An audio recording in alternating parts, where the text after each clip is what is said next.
Good afternoon, everyone, and welcome to the next in the series of webinars from LendingCrowd. Could I ask all of you that are on the line to please mute your phones, PCs, etc. We'll open up lines when we get to the Q&A part of the webinar, but if you could mute them for now, that would be great. Thanks very much. So thank you for taking your time out of your busy day to join us. My name's Sue Davis, and I head up sales and marketing here at LendingCrowd. In our last webinar, we gave you an overview of Crowdlending.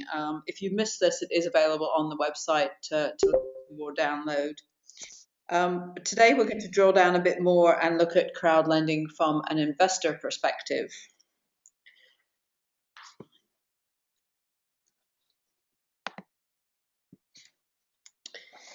So firstly, you'll hear from Fraser Lusty, our Head of Business Development, on where Crowdlending fits in an investor's portfolio and other things to consider as an investor. He'll be followed by Heather Mackay, our Client Manager, who will cover how to get started as an investor and how to engage with our platform. As I said, we'll have time at the end for questions and answers, so if you can hold off any questions until then when I open the lines, that would be great. Or you can submit questions if you've got the facility via the chat, and we'll pick that up when we get to that stage as well. So on that note, let me hand over to Fraser, and we'll get started. Thanks. Thanks, Sue. Good afternoon, everyone, and a warm welcome to our latest webinar.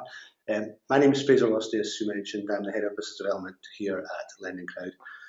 In our last webinar, we looked at the introduction to peer-to-peer in general and the market drivers for growth. And today we're going to be concentrating on the business from the investor's perspective and why more and more people are looking at peer-to-peer crowd lending as a possible investment opportunity. What I'd like to do is start with our own view of where we sit in a wider investment context. The graph in front of you is our own overview of kind of asset class risk profile, represented by this X and Y graph, which illustrates low risk and return at the left and bottom of the graph, rising to higher risk, higher return investment assets at the top and right of the graph, moving from cash through to unquoted shares. I would state that it very much represents our own thoughts on where we think investments in peer-to-peer would be situated in a wider view of asset class risk profile. And clearly we've come from a starting point where debt is less risky than equity. But as such, it's very subjective, and we do recognise that particularly the heavy regulated investment, wealth management, advice space could well be deemed less risky, particularly as many of the peer-to-peer platforms are very young and only still proving their models, and each platform has to evidence their own risk appetite and the quality of the lending investment profiles. What it does do, however, is clearly evidence that there is increasing choice for investors, and as peer-to-peer is becoming more mainstream and people are aware of the opportunities, then the underlying yield returns are becoming attractive to retail investors. It is important that the returns are risk adjusted, and we will look more about how we adopt this aspect into our business model later in the presentation. What we've done with the second slide is begin to take a slightly more detailed look at the crowdfunding opportunities and the different types of platforms and how they may be viewed from a risk perspective, and also, more importantly, begin to get regulated by the FCA. The regulatory framework applies to peer-to-peer lending platforms, loan-based crowdfunding platforms, and investment-based crowdfunding platforms. The FCA does not regulate other forms of crowdfunding, such as rewards-based or donations-based crowdfunding. So what we'll do is have a quick overview of these different types of platforms and the business models, and who some of the players in the space are and that you might have heard of. So from the left, we've got rewards and donation platforms, where individuals donate towards a specific project with the expectation of receiving a tangible but non-financial reward or product at a later date in exchange for their contribution. The individuals donate small amounts to meet the larger funding aims of specific charitable or other projects, whilst receiving no financial or material return in exchange. The examples being Indiegogo and Kickstarter. Next, within the kind of wider debt framework, we've got invoice trading, where firms sell their invoices at a discount to a pool of individual or institutional investors in order to receive funds immediately rather than waiting for the invoices to be paid. And examples here are Market Invoice and Platform Black. Into the peer-to-peer space, we've got peer-to-peer consumer, where individuals using an online platform to borrow from a number of individual lenders, each lending a small amount, and most of these are unsecured personal loans, and the main players are Zopa and RateSetter. And then into the peer-to-peer business, we've got debt-based transactions between individuals and existing businesses, which are mostly SMEs, with many individual lenders contributing to any one loan. Examples here that you may have heard of are Funding Circle and ThinkCats, and of course ourselves. And it's worth reminding everyone that LendingCrowd is the only dedicated peer-to-business crowdlending platform based either in Scotland or the north of England. Next, we've got debt-based crowdfunding, where lenders receive a non-collateralised debt obligation, typically paid back over a period of time, similar in structure to purchasing a bond, but with different rights and obligations. And this is normally manifest through community or social investment programmes. And examples here are Abundance or Triodos Bank. And then lastly, we've got the equity crowdfunding platforms, where you would achieve a sale of a stake in a business to a number of investors in return for investment predominantly used by early stage firms. And examples here are Cedars and Crowdcube. So we've mentioned an emerging regulatory regime and the fact that it is predominantly focused on the equity and peer-to-peer crowdlending spaces. I think if we can touch on the equity space first, investments on equity crowdfunding platforms is the most regulated space here, and anybody raising money on these platforms are only allowed to promote to certain types of investor, and these are professional clients, retail clients who are advised, retail clients classified as corporate finance contacts or venture capital contacts, or retail clients certified as sophisticated or high net worth, or those who self-certify and confirm that they will not invest more than 10% of their net investable assets in these types of products. The premise being here that the investor is either sophisticated to know the risks or wealthy enough to understand the risks involved. But across all platforms that are regulated, the financial promotion rules state that they must remind investors in any communication that their capital may be at risk with this type of investment. What we've also seen is the emergence of industry bodies such as the UK Crowdfunding Association and the Peer-to-Peer Association, who are kind of trade associations and also lobbying groups who are looking to influence both the market and government. In terms of kind of just expanding on this regulatory framework, before investing, consumers need to understand the due diligence, the checks that are made on the business or person looking for funding, the level of risk to which you will be exposed, the value for money offered by an investment after charges, tax and allowance for defaults, and financial promotion, which is again the rules on how benefits and returns can be worded. Investing in equity-based platforms is deemed to have a higher degree of risk because there's no obvious exit at the time of investment. The shares in the companies that you might invest in are unquoted, there's no liquidity or any secondary market, and the return on any investment is determined by the success of the early stage businesses that you've invested in. So we move on to the kind of peer-to-peer space. Peer-to-peer crowdlending works using a crowd of investors who bid to fund a business's loan application. The business has been credit assessed and given a risk grade with a minimum rate of interest for loan bids. Your investment is repaid as you receive monthly payments from each of the businesses you have invested in. The platform enables people who invest their money to ask questions of the business that seeks to secure the funding. Investors can also read detailed credit and financial information to make an informed decision on the rate of interest at which they are willing to invest their money in funding part of the loan. This is an integral part of our offering, and we've deliberately taken a relatively conservative view of early loan opportunities to build investor confidence. We do, however, believe that the peer-to-peer market will continue to flourish because of the highly competitive rates that the platforms provide to both investors and borrowers compared with banks. And this interest differential is likely to persist due to low capital intensity, the peer-to-peer platforms having lower operating costs, and less onerous regulatory and capital requirements in comparison to the banks. So as a counterbalance to this, the government has introduced a number of measures to stimulate activity in the markets, including a series of generous tax reliefs that look to incentivise activity in early stage equity opportunities. These provide income tax relief at the time of the investment and also capital gains tax relief if the shares are held and then sold after a qualifying period, which is normally 3 years. The pensions and ISA markets have also been freed up to provide more choice, and we'll come on to that later. At present, any money held in savings accounts are protected up to £85,000 through the government-backed Financial Services Compensation Scheme. At the moment, there is no such scheme when investing through peer-to-peer lending platforms, but LendingCrowd does adopt a considered approach to the balance and protect the interests of both investors and borrowers. The main risk for investors is that the borrowers don't repay or that they repay early, both of which could affect the return on investment.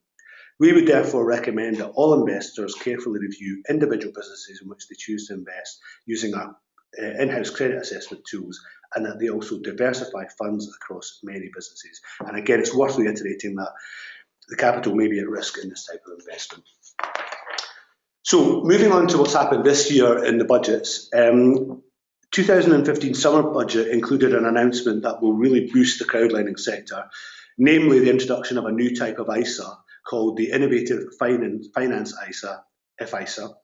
George Osborne stated that peer-to-peer investments will be part of the list of ISA-eligible investments from the 6th of April 2016, and therefore investors will be able to invest their allowance by lending to others without paying tax on the interest they earn. This could save investors significant amounts of tax each year. Rather than allowing peer-to-peer investments to be contained within other ISA wrappers, the government decided to create a new type of ISA. As there will be different rules governing the Innovative Finance ISA than are currently in place for other ISA types, the government felt that a separate category do need to be created. Some of you may also have picked up that there's been a new personal savings allowance introduced.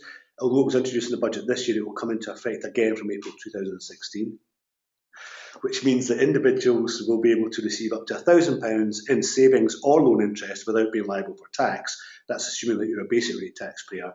The amount is capped at £500 for higher rate taxpayers. So what I've tried to do there is just take an overview and a look at some of the prevailing climate for investors and the various aspects to consider prior to any investment.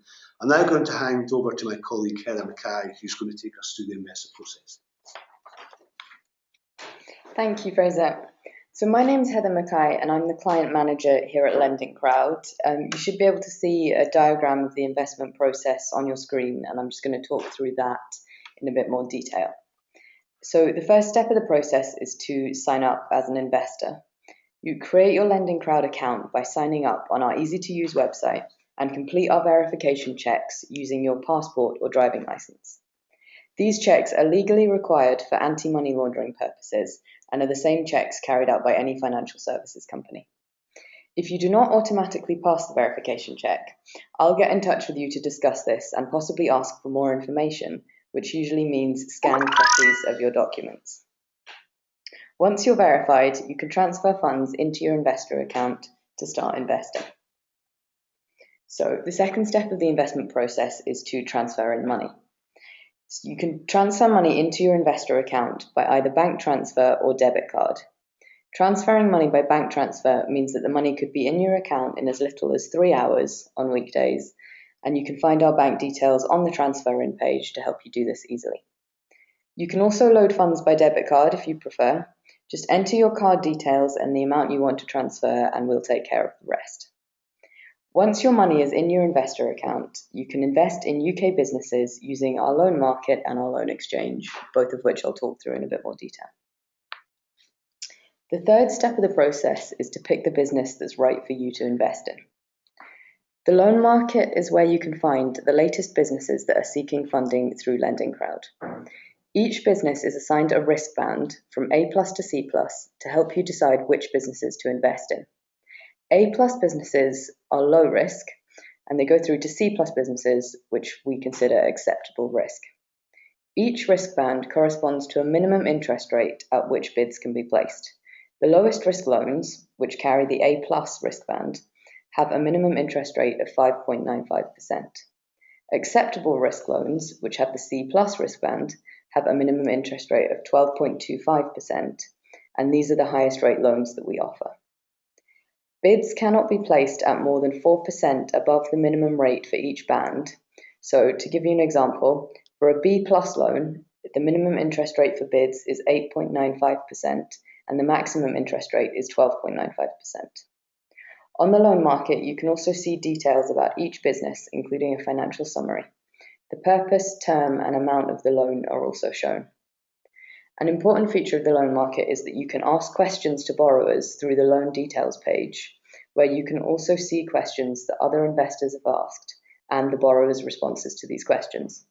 We consider this a very important part of our business model to help investors make informed decisions about the businesses they are investing in. It's also important to note that none of the businesses displayed on the site are startups. They've all been trading for at least 2 years with an annual turnover of roughly £100,000 and are therefore well-established businesses. So once you've decided what businesses you'd like to bid on, you can place bids by choosing the amount that you wish to bid. There's a minimum bid of £20 and the interest rate for the bid. And as I've already talked about, there's a minimum interest rate for each risk band. Other LendingCrowd investors will also be bidding on the loan, and you'll be able to see the competing bids to know where your bid is placed. Once the loan is fully funded, any further bids could knock out bids at higher interest rates. If you are outbid in a loan auction, you will receive an email alert from us informing you of this, so you can place another bid to stop you missing out on an investment. So step 5 would be to make sure that you're diversifying your investments, as Fraser's already mentioned. Diversifying your investments is very important to reduce risk. And the more investments you have in different loans, the less risk exposure you have to any single loan. This means that if one of the loans in your portfolio defaults, your other investments will help minimize the impact of this.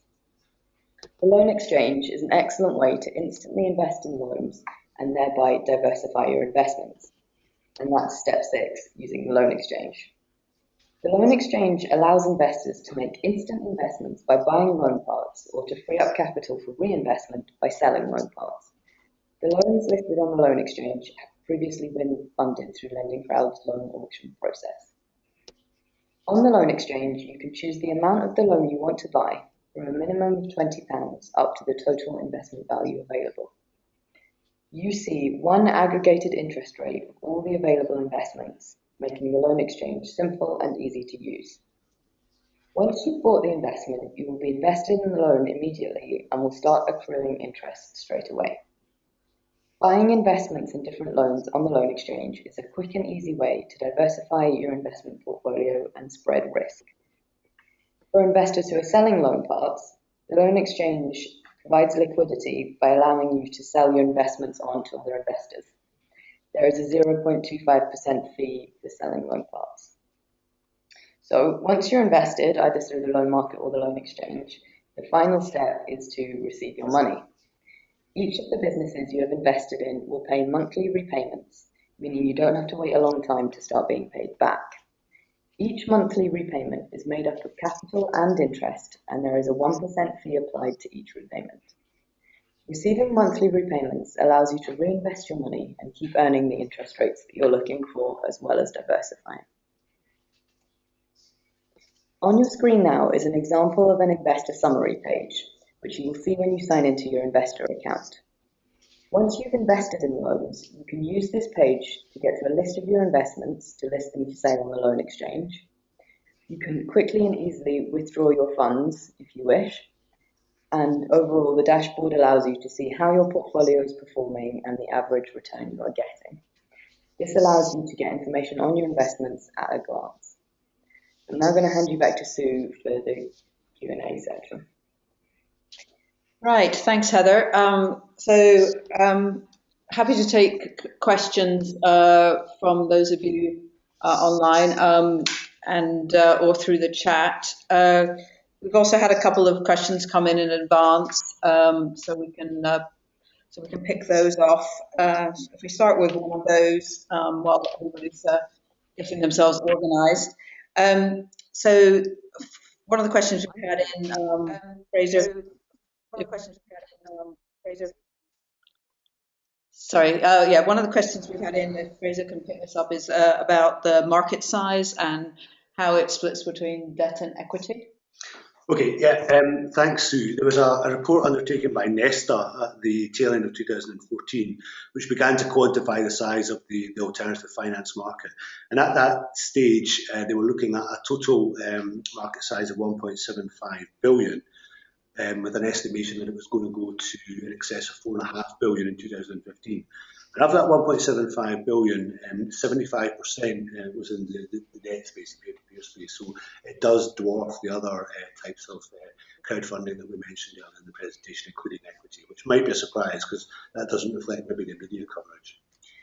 Yeah, and about, why is it that the media that becomes so popular in the press, do you think? I think the equity. I think there's two aspects. I think some of the longer established players are in the equity space and they've got presumably much bigger marketing and advertising budgets.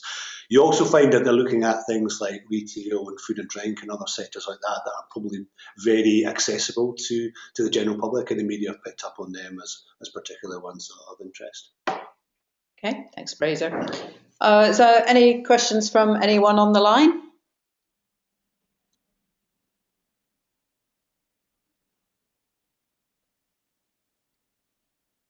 Nope.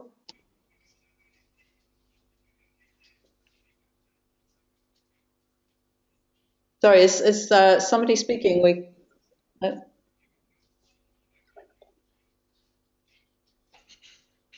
Okay.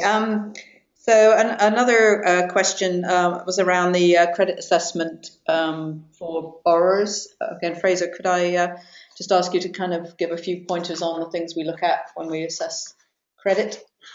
Absolutely, Sue. I think that we have alluded to the fact that we're very fortunate to have a very experienced credit team in-house here at LendingCrowd, and we look to take a fairly robust process in terms of how we assess the kind of borrower applications. It's worth reminding again that we're looking at limited companies, partnerships and sole traders that have been trading for more than 2 years or approaching 2 years trading with a good underlying business model and have a turnover of approximately £100,000 or more.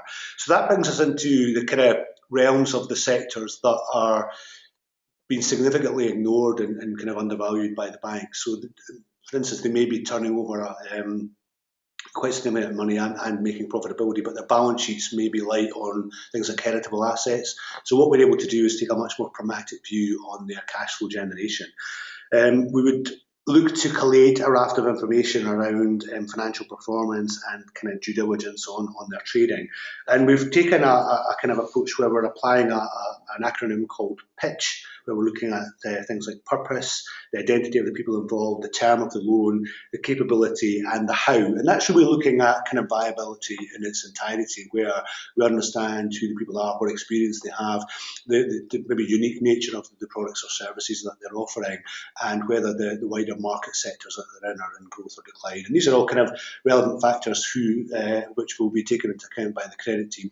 We've also got a systemic approach to credit modelling, which allows us to kind of underpin the decision making by looking at the numbers both in isolation and versus the projection. So, as I say, it's a fairly robust process that we're keen will underpin any future growth at LendingCrowd as well. Okay, thanks. Right, anyone out there listening that would like to ask a question? Hi folks, Hamish Malcolm from City Financial up in Inverness here. Hi Hamish. Hi Fraser, how are we doing? We've a lot of quorum we've drawn together in our boardroom here listening intently. Just one question. Since the last audio you did maybe about 2 or 3 months back, I'm just wondering, has there been any difference in the mix there in terms of companies coming towards you? Is it all people or companies who've been to banks and been declined? Or are you seeing more people just bypassing the whole bank process and just coming to yourself thinking it's a quicker, less onerous system to raise the money? I think that's a very good point, and I think that there's no kind of right or wrong here. I think we're seeing a good mix of both. I think that most of the big banks, in their infinite wisdom, kind of throw the kitchen sink in terms of a kind of an arbitrary approach to this end of the market. So a lot of the telephone, a lot of the banking is done either via telephone or kind of at arm's length. So they're not getting the chance to kind of get close to the bank in a way that we maybe would have done before. But we're also very clear that a lot of SMEs now use the internet as their primary channel. So I think that this whole model that we're adopting here is one that they can recognise and understand, and they see it's a much more kind of transparent way of doing business, and I think they're keen to embrace that. So I think that will only continue in that vein as the kind of internet becomes a kind of integral way in which we all do business. Okay, thanks, Fraser. No problem. Anything else from you and your team, Hamish? Or? The only thing I wanted to was the lending covers sole traders and partnerships. Sorry, could you just say that again? We missed it. You were saying that the lending is not restricted to companies, that it No. covers sole traders and partnerships as well. It does, yes. There is a limit that sole traders can have to borrow a minimum of £25,001. Which takes it out with the realms of the Consumer Credit Act, so yeah. But yeah, other than that, it's go through the same process. Yeah. Okay. Just one other question is about how do I see my returns for loans and tax purposes? Heather, can you handle that? Yeah, absolutely. So from your investor summary page, you can download statements which show all of the transactions into and out of your account. And you can choose the dates for which you want to see that information, so you can get it very specific if you want to. For tax purposes, you can also download tax statements by choosing a tax year, and that gives you a clear breakdown of your earnings for the tax year and also shows you exactly what you need to declare to HMRC. Okay. Thanks. And I guess I'd add to that, we've been having a bit of feedback on additional information that investors would like to see. So we're working that through at the moment. You should see, those of you who are current investors should see some improvements and additional functionality around the reporting side of things. Right. We've just had something in on the chat. Several in on the chat. Okay. So there's one here saying, is there a minimum amount you ask for to be lodged in the investment account? Technically, there's no sort of minimum. The minimum bid is £20, and that's the minimum that you can buy on the loan exchange as well. So that's the only real restriction on that. Yeah, it's made deliberately accessible. Yes, yeah. Okay. So the next one is, would you explain how long LendingCrowd have been around, how many companies invested in, and success rates? Of course. So the platform has been in operation since the 1st of October last year. So we're rapidly approaching our first birthday. We have had 26 loans that go through the loan auction process and have been filled. And there's one up there on the loan market at the moment, so that would make 27. In terms of success rates, no defaults to date. Not to say that will continue, but we're very pleased that so far there's been no default. Yeah, so those 26 loans would equate to a total of lending out there of around about £1.4, £1.5 million. So just to give you some context there. Yeah. Okay. Yeah, with regards to the new ISA, will it only be relevant for money invested or lent after the 6th of April 2016, or would money already being lent count towards that? We don't actually know the answer to that question. The government hasn't provided any guidance on how that's going to work yet. But please watch or keep an eye on our blogs. We will be updating on the ISA situation as we hear information. Our head of corporate affairs, Seema Patterson, is on the UK Crowdfunding Association board, and they get a lot of kind of early sight of information that we can then disseminate out to our investor community. And so, yeah, please be assured that we will be letting you know as soon as we know what that's going to look like. Well, you guys are busy on the chat, right? What sectors have we invested in, and do you also include social enterprise? So the sectors are very diverse, actually. If you go and have a look at the loans on the loan exchange, you'll see we've got everything from bridal shops to people that vaccinate fish to games developers and childcare, etc.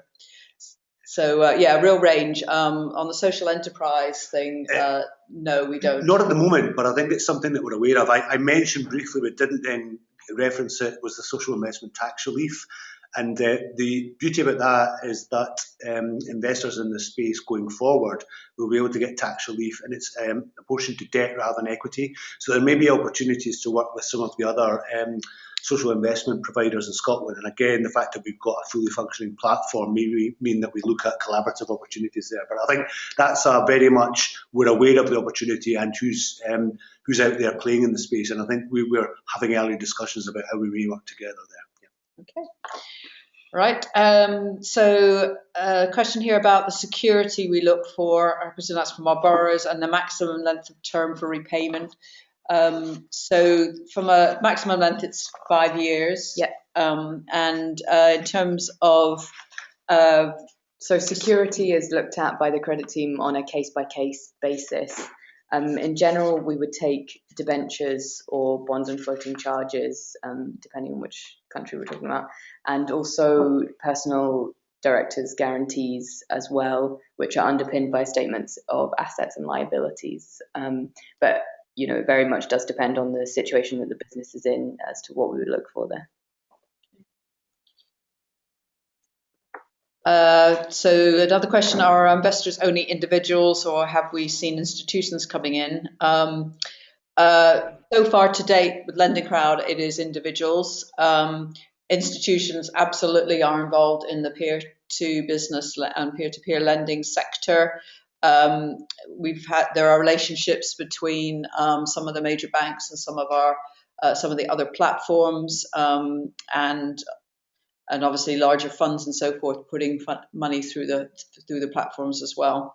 So you get a kind of mix of investment through, but also official referral on to platforms from banks. I think the whole space has been given some legitimacy on the back of the Lending Club IPO in the States at the turn of the year. They're now valued at over $6 billion, and I think that it wasn't just individual investors. There was a raft of wholesale and institutional money that came into that, which I think could ultimately change the dynamics of the market going forward. I think it's a case of watch the space. We are in discussions with several parties around this whole aspect, and we'd be remiss to say anything at this stage, but I think if you kind of watch closely, we may have some announcements over the coming months. Okay, well, anyone else got any other burning questions? That's quite a good range of topics there. So thank you very much for everyone that's asked a question. But anything else before we draw this to a close? Okay, well, again, I hope you found that useful. If you want more information, please visit the website. We have an investor guide there. There's a whole raft of frequently asked questions from a borrower perspective, investor perspective, and general point of view. We do blog on a regular basis, both on trends in the marketplace, such as the ISA, but also parts of or information about our platform and some of our borrowers and so forth. There's also case studies going up for all our borrowers, which in a very short space of time you'll be able to download as well. So please have a look there on the website if you want any more relevant information. But of course, you can also contact us by phone or by email, and follow us on the various social media channels. So thanks again for joining. The recording of this will be available shortly, so feel free to share that with anyone else you think might be interested. And thanks again for your time. Goodbye.